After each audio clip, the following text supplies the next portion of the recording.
Looking out over his field of waving corn, John Ross smiled.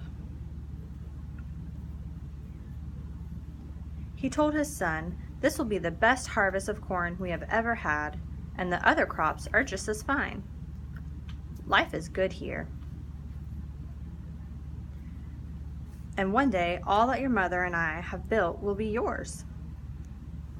John Ross was a leader of the Cherokee.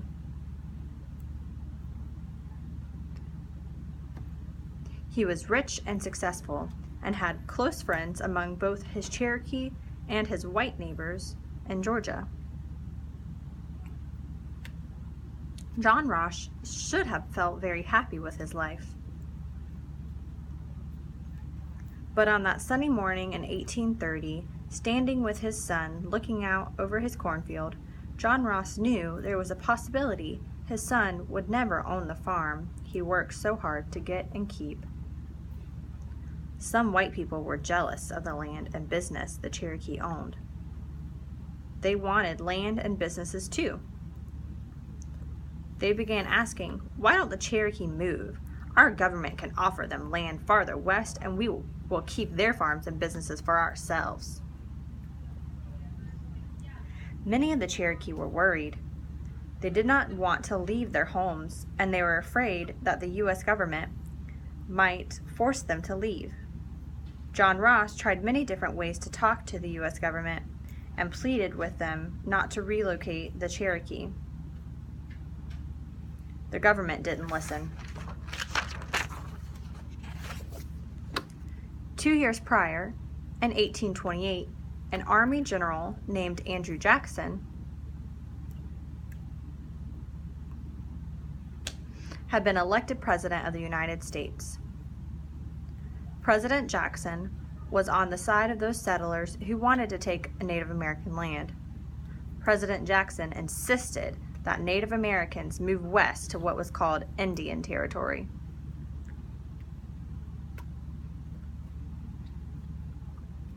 He sent soldiers to make them go. Hoping to avoid another war, U.S. government leaders told the Cherokee, "If you will move to the Indian Territory, we will pay you $5 million to share among yourselves. You can use this to build a new life."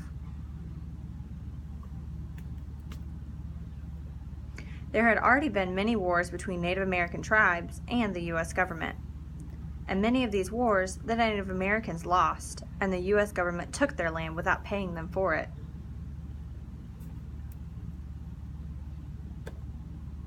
The U.S. government had promised to supply the Cherokee with wagons, oxen, horses, and food for the long journey, but there was not enough supplies for all of them.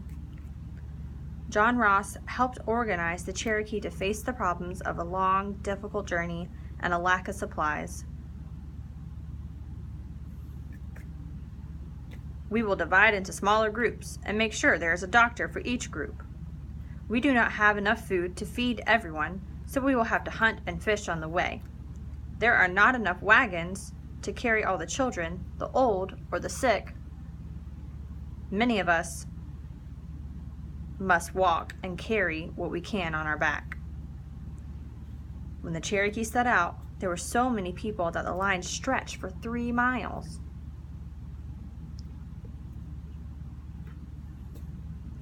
The road west was difficult. Many Cherokee were sick or injured, but they could not stop to heal. They had to keep walking. It was miserable. Then, partway to the Indian Territory, while in Kentucky in November, the Cherokee encountered a horrible winter storm.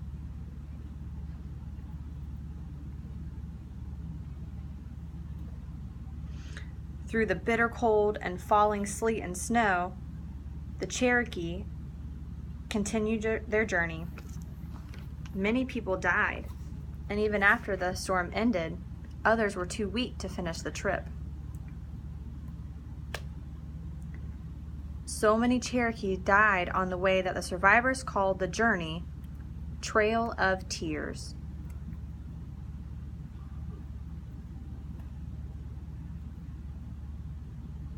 and it has been called that ever since. The Trail of Tears and other forced movements of Native Americans are some of the saddest events in the history of the United States. But that is why we need to remember them. It's important to remember the sadder parts of history to prevent them from happening again. With tremendous courage and after many years of hard work, the Cherokee built themselves a new life, but most of them, and many other Native Americans, were forced to relocate, never again saw their old homes back in Georgia.